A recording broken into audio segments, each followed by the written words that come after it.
తెలుస్తుంది.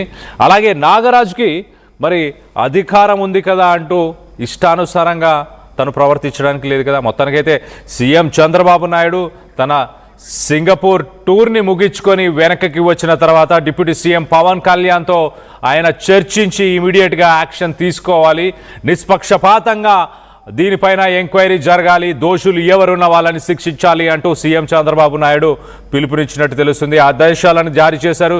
దీనికి సంబంధించి మరింత అప్డేట్ తీసుకునే ప్రయత్నం చేద్దాం.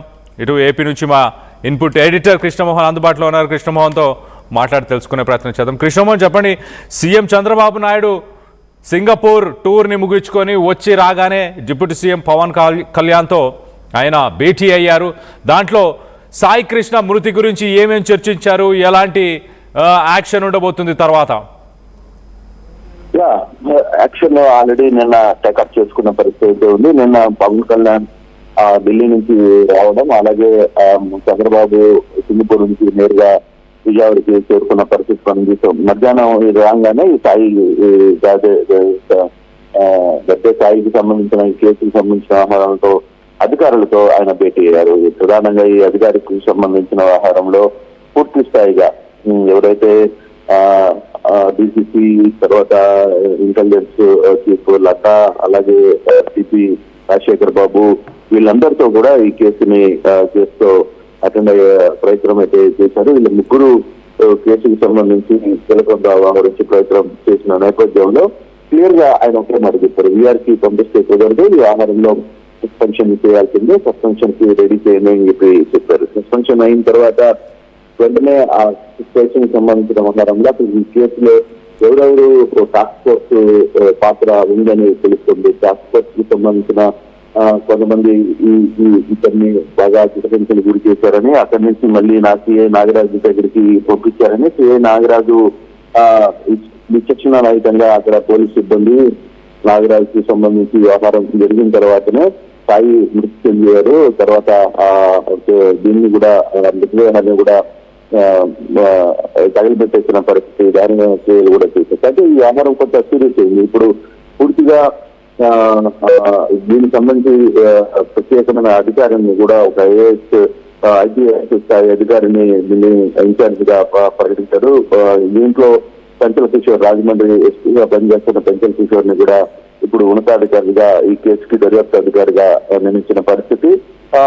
ఒకసారి ఈ కేసుకి సంబంధించి ఏం జరిగింది, ఏమేమి ప్రక్రియలు జరిగాయి, దీంట్లో అసలు బ్యాటన్ లో ఏం జరిగింది, ఈ కేసుని ఎందుకు తీసుకుని వచ్చిన తర్వాత ఏ కేసుకు సంబంధించిన వ్యవహారంలో ఇతన్ని ఉంచే ప్రయత్నం చేశారు అనే అంశాలు ప్రధానంగా చాలా చర్చగా వస్తున్న పరిస్థితి. అయితే దీంట్లో కొంతమంది పొలిటికల్ కి సంబంధించిన వ్యక్తులు కూడా ఈ వ్యవహారం మీద ఉన్నారని వస్తున్న వార్తలు. తర్వాత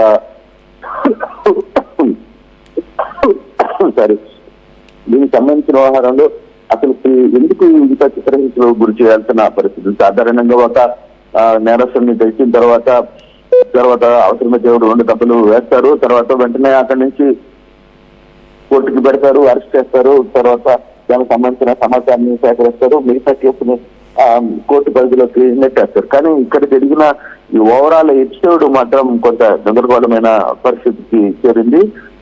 దీంతో ముఖ్యమంత్రి పవన్ కళ్యాణ్ నేరుగా ఇద్దరు ఈ సమీక్షలో కూర్చున్నారు. ఈ సమీక్షలో డీజీపీ, తర్వాత విజయవాడ సిపి, తర్వాత చీఫ్ ఇంటెలిజెన్స్ చీఫ్ లడ్డా, వీళ్ళందరితో ఇది కూర్చున్న నేపథ్యం అయితే మనం చూస్తున్నాం. కానీ ఈ కేసుకి సంబంధించిన వ్యవహారంలో ఎంత దూరం వెళ్ళబోతున్నారు ఈ కేసుకి, లేకపోతే ఇక్కడ ఎటువంటి ఇష్యూస్ ఉంటున్నాయనే దాని మీద కొంత చర్చ జరగబోతుంది. అందుకే ఈ రోజు ప్రత్యేక అధికారిని కూడా నియమించిన నేపథ్యంలో పెంచల కిషోర్ ఈ వ్యవహారానికి ఎలా చూస్తారు, వచ్చిన తర్వాత ఆయన ఎంక్వైరీలో ఏమి తేలబోతున్నాయి, ఎంతమంది అధికారులు దీంట్లో ఉన్నారు, ప్రధానంగా కొంతమంది పోలీసు అధికారులు ఎవరైతే మనం చెప్తున్నామో అశోక్ అని, లేకపోతే శివ అని, తర్వాత మురళీకృష్ణ, బాబురావు, ఇవన్నీ కూడా వీళ్ళు ఆహార శైలిని కూడా చూశారు. అయితే ఇప్పటికీ అశోక్ సంబంధించిన వ్యవహారంలో కొంత సీరియస్ గా ఇన్వెస్టిగేషన్ చేస్తున్నప్పుడు దాదాపుగా 8 సంవత్సరాలు పైగా అతను లాంగ్ స్టాండింగ్ లో కేసులో ఇక్కడ ఉన్నారు. పైగా విపరీతమైన ఆస్తులని సంపాదించుకున్నాడు.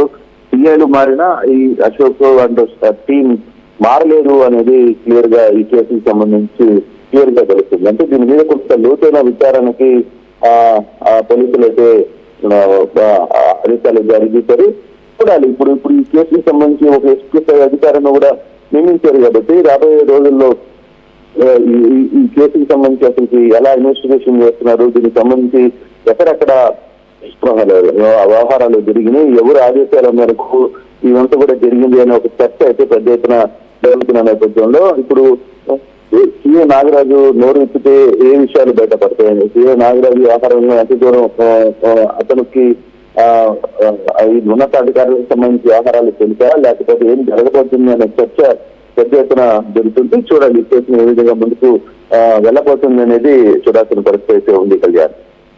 Right Krishnaman, thanks for the latest update. దీనికి సంబంధించి ఆంధ్రప్రదేశ్ సీఎంఓ నుంచి కూడా ఒక ట్వీట్ రావడం జరిగింది. ఒకసారి ఆ ట్వీట్ని కూడా మీకు చదివి వినిపించే ప్రయత్నం చేస్తా. ఎస్, సీఎంఓ ఆంధ్రప్రదేశ్ విజయవాడ కృష్ణలంకకు చెందిన గాదె సాయి కృష్ణ అదృశ్యం ఘటనను ప్రభుత్వం సీరియస్గా తీసుకుంది.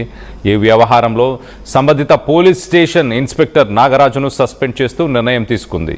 ఈ ఘటన పైన సచివాలయంలో గౌరవ ముఖ్యమంత్రి శ్రీ నారా చంద్రబాబు నాయుడు నేడు పోలీసు ఉన్నత అధికారులతో సమీక్షించారు. ఈ సమీక్షకు ఉప ముఖ్యమంత్రి శ్రీ పవన్ కళ్యాణ్ హాజరయ్యారు.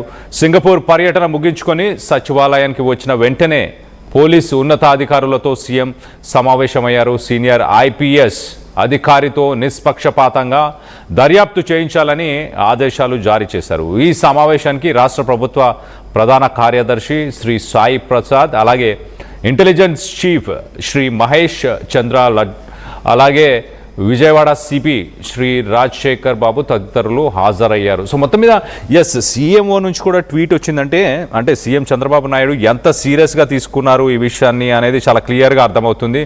ఒక యువకుడిని మరి పోలీస్ స్టేషన్లోనే లాకప్ డెత్ అనేది మామూలు విషయం కాదు, గతంలో ఎప్పుడు జరగలేదు. మరి టాస్క్ ఫోర్స్ సంబంధించిన పోలీసులు కూడా దీంట్లో భాగమేనా? ఎందుకంటే తనని మొదటగా అరెస్ట్ చేసిన వ్యక్తులు టాస్క్ ఫోర్స్కి సంబంధించిన పోలీసులు. వాళ్ళు అరెస్ట్ చేసి అక్కడి నుంచి మార్కాపురం నుంచి అరెస్ట్ చేసి తనని కృష్ణలంక పోలీసులకు అప్పచెప్పారా? నాగరాజుకి కృష్ణలంక సీఏగా బాధ్యతలు నిర్వహిస్తున్న నాగరాజుకి అప్పజెప్పే ముందే టాస్క్ ఫోర్స్ పోలీసులు మరి నాగరాజును హింసించే ప్రయత్నం చేశారా? ఓన్లీ సిఐ నాగరాజు అలాగే ఆ స్టేషన్లో ఉన్న కొంతమంది కానిస్టేబుల్ల పైన ప్రధానంగా ఇప్పుడు ఆరోపణలు వస్తున్నాయి.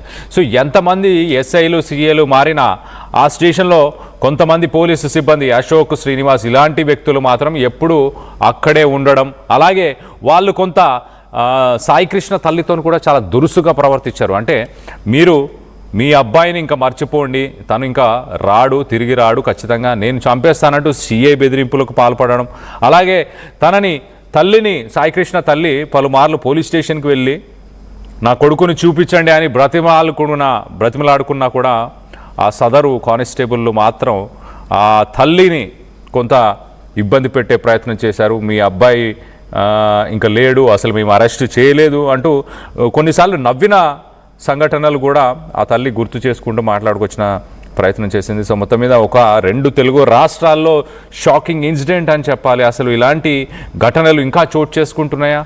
సాయికృష్ణ మరి ఎంతటి నేరాలు చేశాడని, తనని ఎంతటి నేరాలు చేసినా కూడా చట్టాన్ని తన చేతిలోకి తీసుకునే అధికారం సిఏ నాగరాజుకి అయితే ఖచ్చితంగా లేదు.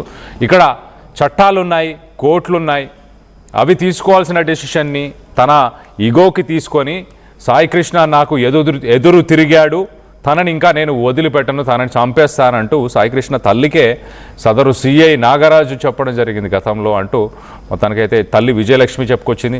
సో ఈ ఇష్యూని కూడా ఆంధ్రప్రదేశ్ ప్రభుత్వం చాలా సీరియస్గా తీసుకుంది. డిప్యూటీ సీఎం పవన్ కళ్యాణ్ అలాగే సీఎం చంద్రబాబు నాయుడు సమీక్ష ఒక భేటీలో పాల్గొని సింగపూర్ నుంచి వచ్చిన వెంటనే సీఎం దీనిపైన చాలా సీరియస్ అయ్యారు.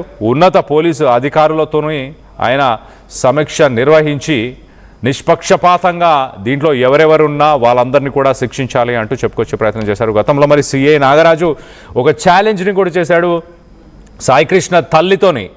ఏమేనంటే నీ దిక్కున చోటో చెప్పుకో, ఎవరితోనైనా చెప్పుకో, రాష్ట్రానికి సంబంధించిన డీజీపీతోనైనా చెప్పుకో, నన్నేం చేయలేవు అన్న మాటల్ని కూడా విజయలక్ష్మి తల్లి విజయలక్ష్మితోనూ సదరు సిఐ నాగరాజు అన్నారంటూ తల్లి పలుమార్లు ఆరోపించడం కూడా జరిగింది. సో మొత్తం మీద ఈ ఘటనకు సంబంధించి